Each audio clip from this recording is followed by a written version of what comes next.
Michael Jordan's return to the NBA as a player for the Washington Wizards in the 2001 to 2002 and 2002 to 2003 seasons was one of the most unexpected chapters in basketball history.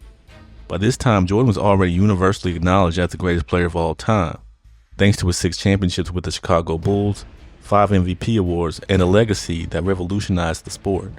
However, his Wizards stint, after a 3-year retirement, was about more than just nostalgia. It was a chance to see how the greatest player of the previous generation adapted to a rapidly changing NBA landscape, especially one that was starting to emphasize perimeter play and athleticism in ways unseen before.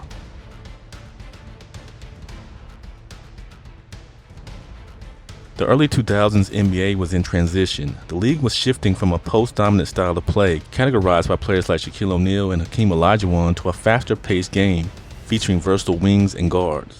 Players like Kobe Bryant, Tracy McGrady, and Allen Iverson were redefining the modern perimeter game, emphasizing athleticism, isolation scoring, and three-point shooting. Jordan's return with the Wizards showcased his ability to compete against and sometimes outshine this new wave of talent. At 38 years old during his first season with the Wizards, Jordan faced off against much younger and more explosive players. Though his athleticism had waned compared to his prime years, Jordan relied on his basketball IQ, footwork, and mid-range mastery to remain effective. In matchups against stars like McGrady, Vince Carter, and Paul Pierce, Jordan demonstrated that his refined skills could still keep him relevant in the evolving NBA. These duels symbolized a metaphorical passing of the torch, while also affirming the timelessness of Jordan's game. He was not just competing with the new generation, he was mentoring and inspiring them, often sharing wisdom during games.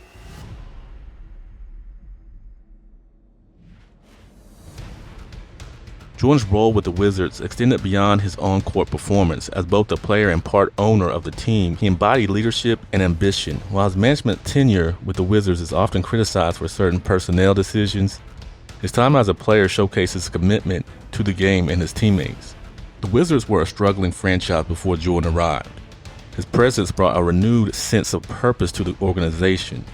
Young players such as Richard Hamilton, Kwame Brown, and Tyronn Lue benefited from Jordan's mentorship, even if his demanding leadership style wasn't always well received.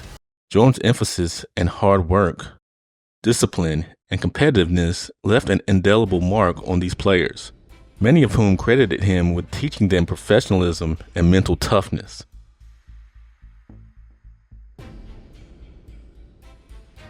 Jordan's scoring style with the Wizards heavily relied on the mid-range jump shot, an area of the game that was starting to be de-emphasized in favor of three-point shooting. His ability to dominate with a fundamentally sound mid-range game reminded fans and players alike of the importance of mastering all areas of the floor.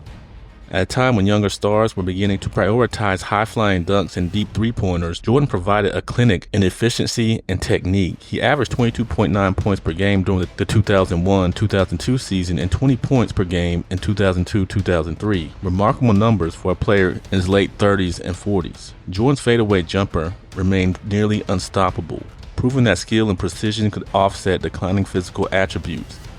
His mid-range dominance highlighted the value of versatility, even in a league that was trending toward specialization. It also served as a blueprint for players like Kobe Bryant and DeMar DeRozan, who modeled parts of their games after Jordan's ability to operate efficiently from the post and mid-range.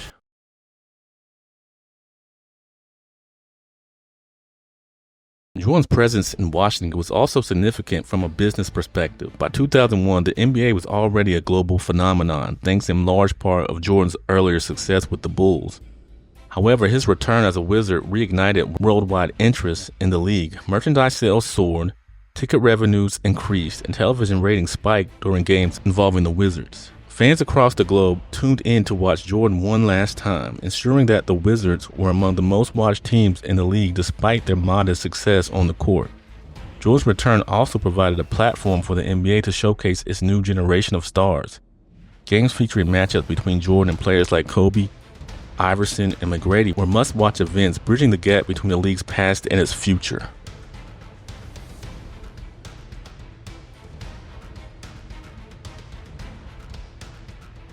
One of the most compelling aspects of Jordan's Wizards tenure was his ability to go toe-to-toe with younger stars known for their perimeter prowess. These matchups not only provided a test of his enduring greatness, but also demonstrated his adaptability. For example, Jordan famously dropped 51 points against the Charlotte Hornets in December 2001, becoming the oldest player in NBA history to score 50 or more in a game.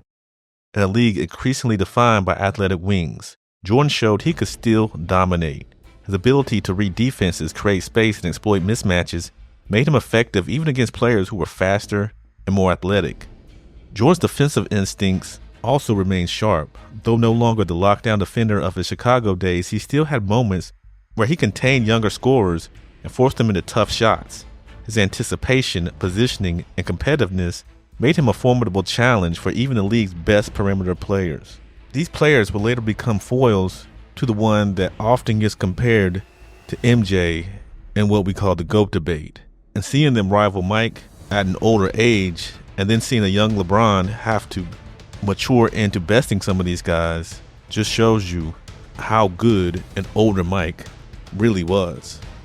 Michael Jordan's stint with the Washington Wizards was far more than a footnote in his illustrious career. It was a testament to his love for the game, his ability to adapt to changing times, and his desire to continue contributing to the NBA. By competing against the next generation of stars, showcasing the timelessness of fundamental basketball, and mentoring young players, Jordan proved that his influence transcended eras. Even as a Wizard, Jordan reminded the basketball world why he was the greatest, not just for his accomplishments, but for his enduring ability to inspire and elevate the game.